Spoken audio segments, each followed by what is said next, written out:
તો મિત્રો જો આપણે કીધું એમ કે તમારા કોમ્પ્યુટર બેઝિક સાથેના આપણા કોમ્બો કોર્સ અને એની અંદર મહેશભાઈ કીધું કે પહેલું બીસીસી કોર્સ એટલે કે 5 થી 7 ધોરણ ભણતો વિદ્યાર્થીઓ એના માટેનો આપણે કોર્સ CCC ની અંદર કીધું કે ગવર્મેન્ટના સરકારી ઠરાવ સાથેના સર્ટિફિકેટ સાથેનો કોર્સ MICT કોર્સ આપણે ધારો કે કોમ્પ્યુટરમાં માસ્ટર બનાવતો આપણે કોર્સ એની અંદર તમે હાલ જે તમામ શીખો છો એ આપણે MICT નામનો કોર્સ શીખો છો અને એની અંદર તમે જોયું કે ચોપડા કી એકાઉન્ટ કોમ્પ્યુટરની અંદર તમારું CCC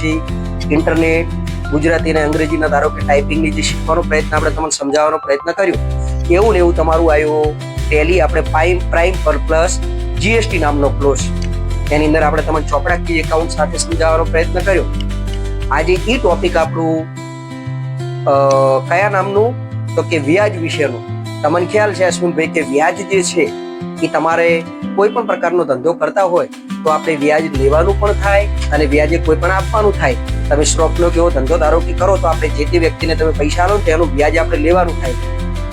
પ્લસ બીજું કે જો તમે કોઈ પણ ધંધો કોઈ વ્યક્તિ એમ કહેતું હોય કે ના ભાઈ અમે વ્યાજમાં પૈસા નથી લાવતા એ માનવામાં આવે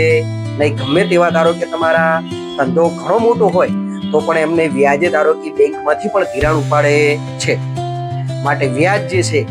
એ વ્યાજ જે છે તેને આપણે રૂપિયાનો ભાડા તરીકે ઓળખવામાં આવે છે રેડી વ્યાજ એટલે રૂપિયાનું ભાડું કે અમુક મુદત સુધી રૂપિયા રાખવા બદલ જે બદલો નાણાંના સ્વરૂપમાં આપવામાં આવે તેને આપણે વ્યાજ તરીકે ઓળખવામાં આવે છે આપણે જે કંઢિયાવારીની જે પદ્ધતિ છે વ્યાજની તેની અંદર આપણે અખાત્રીથી અખાત્રી હોય છે કોઈ સ્ટોકનો ધંધો હોય તો તમે અઠવાડિયાના પૈસા લઈ ગયા તો અઠવાડિયાના 10 દિવસના લઈ ગયા 10 દિવસના એ રીતના અને જે ધિરાણ આપે છે તે ધિરાણ તમારી કોઈ પણ પ્રકારની મિલકત ઉપર આલ છે એમને ધિરાણ આપશે નહીં તો એવું આપણે કીધું કે ભાઈ વ્યાજ એટલે શું તો કે અમુક મુદત સુધી રૂપિયા રાખવા બદલ જે બદલો નાણાંના સ્વરૂપમાં આપવામાં આવે તેને વ્યાજ કહે છે